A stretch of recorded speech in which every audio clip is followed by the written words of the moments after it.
Hello, and welcome back to the GorillaBiker.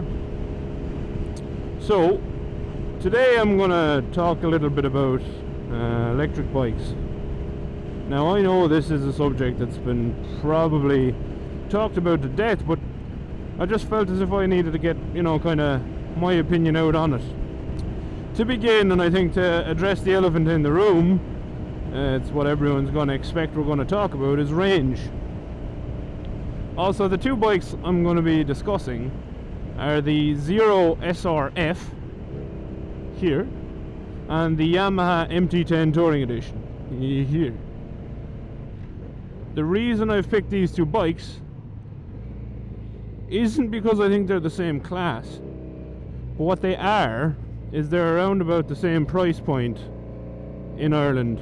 That means they're around about €17,000, or around, I think it's like $19,000-ish dollars. Now, I could be wrong on my conversions there, but something like that, right? That's why I'm comparing the two. So it's the same kind of price point.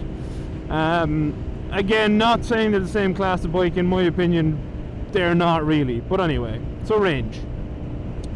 The SRF on Zero's own website is quoted as having a combined range of 180 kilometers. That's an issue for me, right? Because I regularly would do more than that in a day on weekends if I'm going out for some longer spins. I quite often do 400, 500, maybe 600 kilometers in a day, no problem. That's where the trouble begins, because the charge time is 80 minutes. Anyone who rides a bike know that when you go out for a spin, you do take stops for coffee, for the toilet, etc. But it's not, you wouldn't be having that many 80-minute breaks, certainly not 3 of them. Now, I don't think this is insurmountable. I think it's something you probably could work with the charge time. So it's not something that if I was looking at them I'd say no, absolutely not. The MT-10 on the other hand can do 320 odd kilometers to a tank. Sorry, 360 odd kilometers to a tank. So that's range. And I'll get to it at the end, what would stop and not stop me buying one kind of as a roundup. But would range stop me buying an electric bike? No. I think I'd manage. It wouldn't be the killer for me. Next we'll move on to is our power and torque.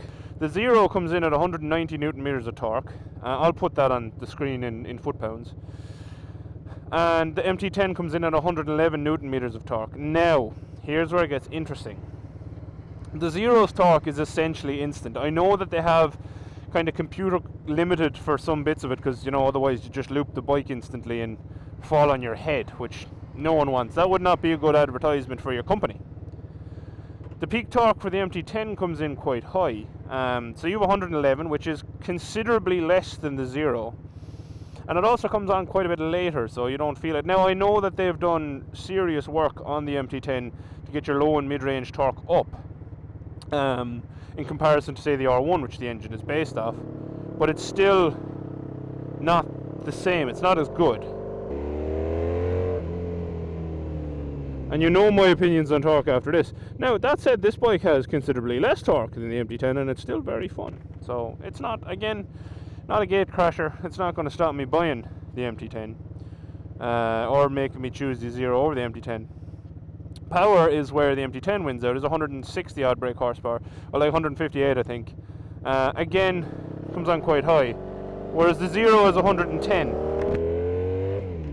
The Zero tops out at 200 kilometers an hour, which is slower than the quota top speed for this bike, and this was built in 1987, so that's pretty abysmal for a top speed. But again, in my opinion, no one really uses top speed, so it doesn't matter. Probably not for me if I was buying them. I'm going to talk about the aesthetics, right? And I know this is a very subjective thing, right? So I apologize if I insult you. I think the Zero is quite plain. And I think it's plain by design. It kind of has to be plain because they spend so much on the battery technology and everything else. The MT-10 is anything but plain. I think personally it's gorgeous. It's one of my dream bikes, which is actually what kind of got me to select it in the first place. I looked at it and I know Zero are kind of the class leaders in electric bikes. That's why I went for a Zero, and then I kind of looked at models that were similar, and that's why I chose the SRF and the MT-10. But anyway, in my opinion, and hopefully pictures will be on screen now, the MT-10 is a much better looking bike. And this is what I was talking about earlier in the video, about me saying I don't think they're in the same class. I think if I was going to, you know, compare the Zero based on class, I'd be looking much more at a commuter bike or some such. And this is where it kind of gets hairy for the Zero for me. The other thing that you kind of have to consider when you talk about bikes, because I don't really know anyone who hasn't customized their bike even a little bit, even if it's like, you know, different brake and clutch levers, different exhaust, etc. Right? There are a lot of aftermarket parts for the MT-10, more than there's even a point in mentioning, because there's just so goddamn many of them. There's not a whole pile for the Zero. Now, from what I could find, there are, you know, a couple of bits and pieces, but nothing really stand out. Whereas the MT-10 has a multitude of exhaust, levers, but there were a lot of options there for the MT-10, while there was very, very few for the Zero. And then I've mentioned the exhausts on the MT-10, right? You can obviously make the MT-10 from factory. It's kind of quiet, I'll admit that, but it's still a nice sounding bike. But you can make the thing sound amazing with the right aftermarket exhaust. And that leads us on to noise. Anyone who watches my videos know I complain quite a bit about my FZ6 due to noise. That leads me to noise, right? The Zero doesn't have any. It sounds like a whiny, complainy electric blender. And I'm not shitting on electric vehicles, alright? I think electric vehicles have their place, and I think, I would be fairly certain they're going to take over, because there's no real option, unfortunately. I mean, I'd love to ride something like this forever and keep pumping up dead dinosaur mush and burning it. I don't know if that's going to happen though, so, you know, got to work with what we have.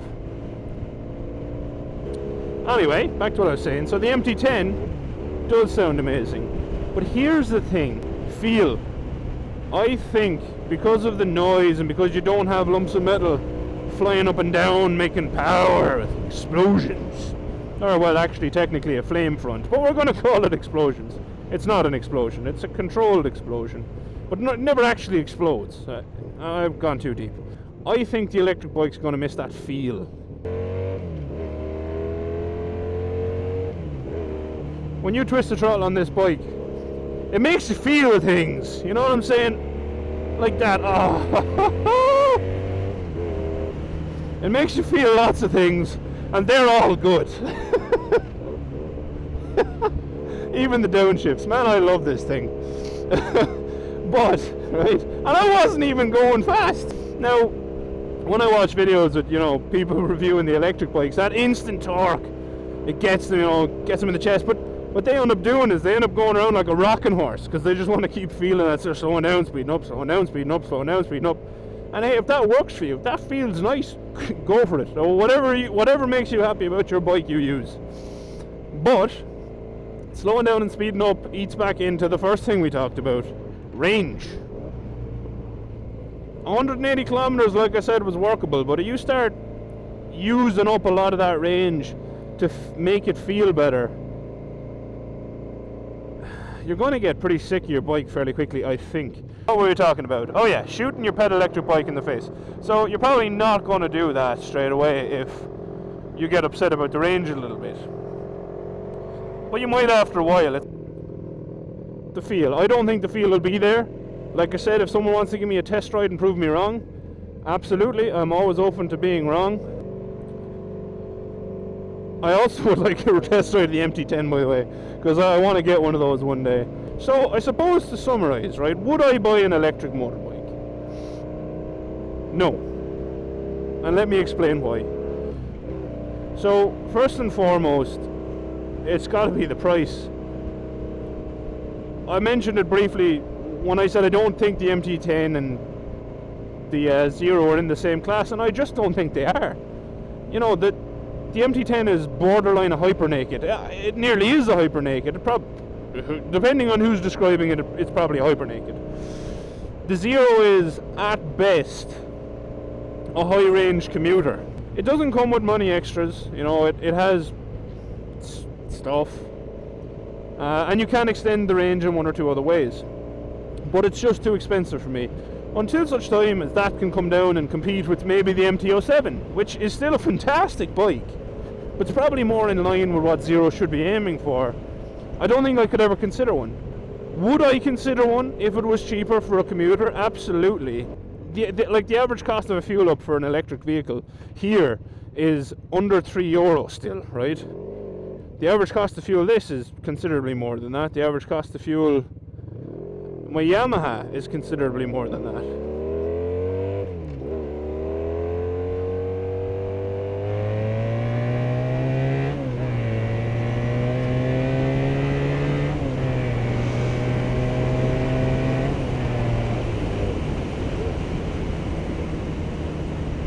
But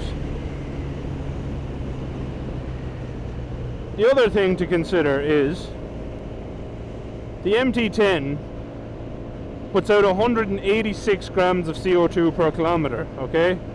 It's apparently a lot of CO2. So, done on my toilet paper mats, and thank you somebody for the phrase, judging off how much it takes to produce the average kilowatt hour in Ireland, through gas, coal and all the other things we use, it's 468 grams per kilowatt hour, right? Using rough maths, that equates to around about 46 grams of CO2 per kilometer for an electric vehicle. Now, it's probably less for the bike. You know, it's something you got to consider. So if you look at, you know, cost to run for the electric bikes, it's lower. Your cost of your fuel up is low. Your tax, I don't think it's exempt, but it should be. If it's not exempt in Ireland, like, get your shit together, government, it's an electric vehicle. So there's also very little servicing. With MT-10 you're going to have to change oil, sparks, chain, tension your chain, valve clearances, etc, etc, etc, because it's an ICE engine, or internal combustion engine, right? ICE engine, internal combustion engine. I'm an idiot. But with the electric bikes, and this is as best as I can do again because I haven't owned one, so I don't really like making conjecture, but I'm gonna this time. You have very, very little servicing. The batteries from the Zero are 5-year / unlimited mileage warranty, and you have your belt drive, so you're going to just have to change your belt drive out. You don't have to tension it, it is tensioned. So you also have that, right? Which is another plus for the Zero. So I suppose final thoughts. Would I buy an electric motorcycle? No. Why? They're too expensive for the class that I believe they belong in. They do not belong in the hyper naked class. They are a commuter, a glorified commuter bike for me. So they're too damn expensive. That's pretty much it. Would I buy one for a commuter? Maybe in the future sometime, yeah. But what would I go to when I decided to go out for a spin for 2 days, 3 days in a row with my friends? I picked the MT-10 every day, hands down, and I would consider it a bargain. So, if you've enjoyed listening to my ramblings on electric motorcycles versus gas-powered motorcycles, petrol-powered motorcycles, hit that like button. And if you've really liked it, hit the subscribe button. I'll hopefully have a lot more videos coming. So if you have watched till now, thank you very much for watching. There's no usual pictures at the end, so you are free to go. This was just a ride along and a chat. Adios.